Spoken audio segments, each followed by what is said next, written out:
Representative Jenkins, welcome to the committee. Thank The you. floor is yours. Thank you, Chairman Koenig and Chairman Schickel. Thank you so much for this opportunity. I called Chairman Koenig a month ago or so, I guess, and just chatted with him a little bit about charitable gaming and the fact that we passed a law, I think, Tom Hewlett can probably correct me, 20 years or so ago. He's kind of nodding a little bit. And I just asked the chairman if it was time just to revisit that law to see if it was working, if it needed any tweaks. I hear on a pretty regular basis from charities and nonprofits around the Louisville area about some of the difficulties they have understanding the law, trying to comply with it, and some of the difficulties that they've had. And certainly technology has changed drastically since we enacted this law. I'm not going to talk to you a whole lot because I have somebody who's done has been extremely successful in raising money for a charity and knows this inside and out. But I know that we all are very appreciative of the charities and how much they help our constituents and our districts and our communities. I want to give a shout out to my friend Ricky Lee Williams, who is battling cancer, and he was interested in hearing more about Mike's charity, Shirley's Way. So I know he's listening in today. So Ricky, good luck on your battle with cancer, and I know you'll find Shirley's Way very interesting. With me at the table is Mike Mulrooney, who is representing Shirley's Way, which is a charity in my district and has been around for a while and done really, really good work. And he has some really interesting insights into the current law and some suggestions for maybe how we can tweak it a bit. Well, thank you so much for having me here today. It's an honor, and yes, we started. Can you make sure your mic is on? Thank you.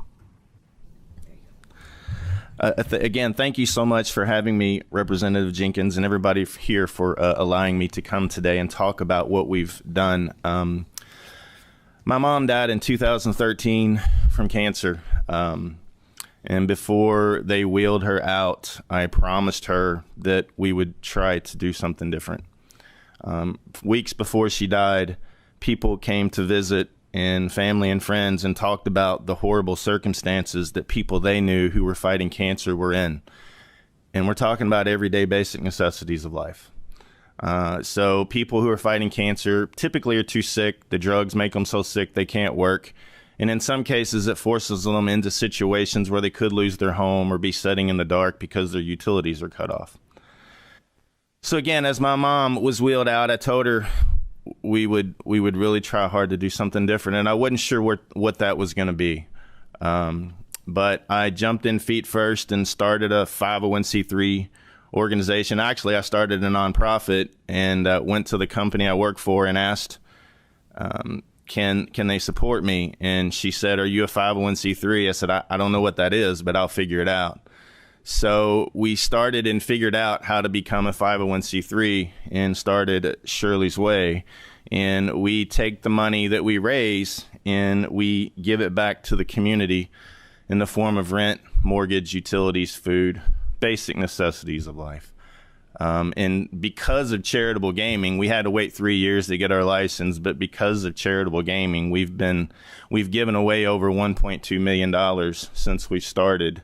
Under my mom's name. But just like not knowing what a 501c3 was when I started, I didn't really understand charitable gaming, so that was an education in itself. And the folks at the Charitable Gaming Office have been very gracious to me. I'm sure Doug, I worry him out with questions all the time because I'm constantly sending him ideas and things that we can do. But as we go through some of the laws, some of the things that Representative Jenkins and I have talked about would really help organizations raise more money. I grew up Catholic, and if you're Catholic, you know that they do all kinds of raffles and split the pots and things like that, and I've got an IT background, so I thought, why aren't we doing this online? And simple searches on the internet will tell you that it's perfectly illegal to do raffles online. But working with Doug and some of those folks over at Charitable Gaming, we've worked out a way to make this happen. So we've been selling tickets online and doing raffles online. It opens it up for organizations to raise money remotely. And given the world we live in today, with COVID and everything going on in the world, it's much easier for somebody to sit in their living room and buy a ticket to a raffle than it is to try and go someplace and buy tickets. So we've done that. We started a raffle several years ago called the Queen of Hearts. Somebody, actually Henry, told me about it, and I blew him off in the Charitable Gaming Commission. I didn't listen to him. And he said, what you really need to do is a Queen of Hearts. And I said, okay, yeah. Well, I was wrong. We found in Chicago, they did a Queen of Hearts raffle, and it got up to $7 million. And I don't know what they do with the money in Chicago in that little area, but it was pretty incredible to watch the community rally and buy tickets. So we started a Queen of Hearts here in Louisville, and the pot total got up to almost $800,000. And it was incredible to watch thousands of people coming in and buying tickets and thousands and thousands of dollars in cash sitting around. And it made me kind of nervous to the point where we had to hire several officers to come just in case. At one time, we had $80,000 in cash sitting around. And you talk about really being nervous and worried to death that the cash would disappear. We had to have 10 to 20 volunteers at any given time to handle all this money, and not $1 disappeared. It was pretty incredible to watch. But anyway, that was our first really delve into charitable gaming. We started a split the pot raffle, and that went over pretty well, and it still does. We do those from time to time. But I bring that up because the 40% rule that we've talked about, and it's never really been a big factor for us because our raffle kicked off so fast. But if you've ever ran a business and you've been to business school, they teach you that typically in most normal businesses, it takes 2 to 5 years to finally turn a profit. And I totally understand the reason why the 40% law was put into place at the beginning.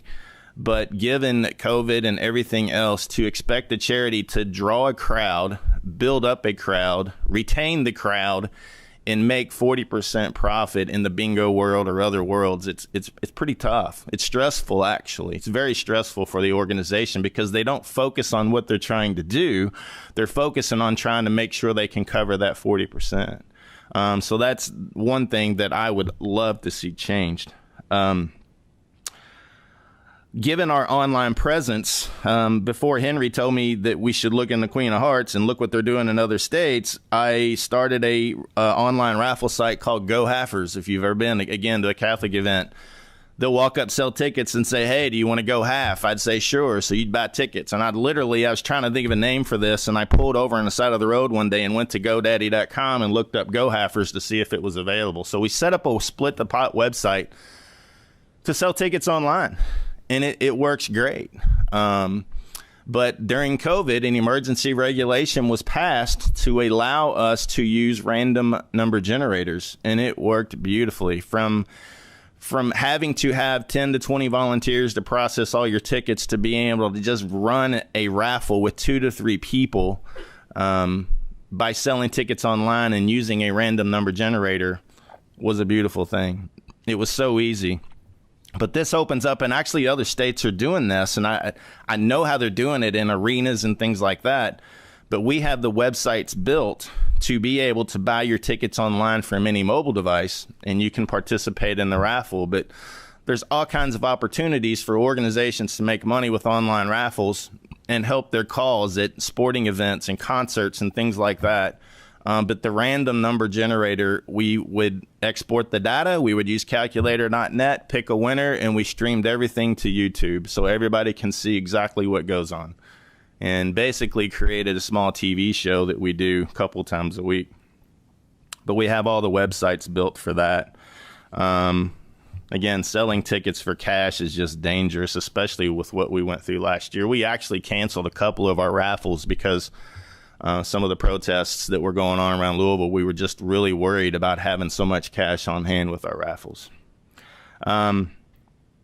Allow us to run raffles for other organizations. Because of COVID, a lot of the church picnics and Catholic schools reached out to us and said, we can't have our picnic this year. Can you help us? How have you done this online raffle thing? And we were prepared to help them. They were going to make a donation back to us for using our websites, and we're not allowed to do that. But as we're driving in here today, Kelly got a message from a for-profit organization that wants to help her husband's football team raise money for a 20% profit. So this for-profit company is helping this football team raise money, and they raised about $9,800 in the first day, but this company gets 20% of that. So a for-profit company is allowed to do this for old organizations, but as a nonprofit with some very, very good built websites to run raffles for schools, we're not allowed to do that. But that's another thing that I would love to see change. There's so many small charity organizations that don't have the resources or the ability to build these websites, and we're perfectly able to help them with their online raffles. Level the playing field. We got into charitable gaming, obviously, and when we had such a large crowd with our Queen of Hearts, we started looking into gaming machines. And I didn't even know these existed. But the E-Tab, pull-tab machines are incredible. They're a great way for organizations to take a few machines, set them in their office. People love them. And I'm just asking that we try to level the playing field on that. We saw some machines that are unbelievable that would really be a game changer for us. People love our machines. They love to play them. But our constant complaint is the graphics and the size of the screen and the sound, and they just don't look like what I'm used to playing. But we love what your organization is doing, so we want to play your machines and support you. But I know there's some bigger, better machines out there that would really, people would absolutely love them. So we're asking that we level the playing field on that and give us the ability to have the bigger, nicer machines that they have in other states. It would be a huge game changer for organizations like us that are trying to raise money for a specific cause. Give us the ability to put pull-tab vending machines. I don't know if you've ever saw them, but we have them in our office. It's a pull-tab vending machine with columns. People love pull-tabs. Like it or not, they love pull-tabs. And since we've done this, I've got businesses and bars and locations all over the area that are wanting us to put pull-tab vending machines in their spots. But the way the reg is written, we have to have a volunteer on site to pay out any winners from the pull tabs. And it's very difficult to find somebody to sit there all day long for free to pay out somebody that wins on pull tabs. And I think the last thing, and I believe y'all have a copy of this document in there, is adjusting the fee for gaming. If you look at the sheet, I believe it's included. If not, I can be glad to hand you one. The fee that we pay on gaming is not based on cash in. It's based on total. I don't know what the wording is for it. But if somebody's playing our machines and they win and they don't cash out, the winnings add to the total. It keeps adding to the total. So cash in, we actually brought in, since we had the machines, $1.9 million. We should pay the fee on that 1.9. But instead, cash replays, money replays, we paid the fee on $7.4 million. That's a difference of about $40-something thousand in fees off of the machines that we have. So I'm asking that we change that fee to cash in, not based on the replays. And Joni knows this, if the area that we live in thought for a minute that we brought in $7.9 million and we only gave away $1 million, they would never support us ever again. We live in a very loyal area that firmly believes in what people are doing, and they have a lot of trust in what Shirley's Way is doing for the community. But if they once thought that we actually brought in $7.9 million, they would really start losing their minds over that. But again, it's we paid $57,000 in fees based on cash replay versus actual cash in. We should have paid a $14,000 fee back for the gaming. So I think that's about it that I have today, unless you want to talk about something else. Well, there one other incident that was brought to my attention, where for the smaller charities, there needs to be an exemption for extraordinary situations. Mm-hmm. I had one charity that bought all the equipment. They contracted with a bingo hall. They expended a lot of money, and that bingo hall went out of business.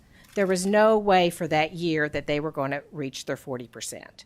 So I think giving some discretion to the commissioner to review situations like that and give some relief to some of these, especially the smaller charities that are on such a narrower margin. That's fine. I understand. Makes sense. And we did get your information in everyone's packet.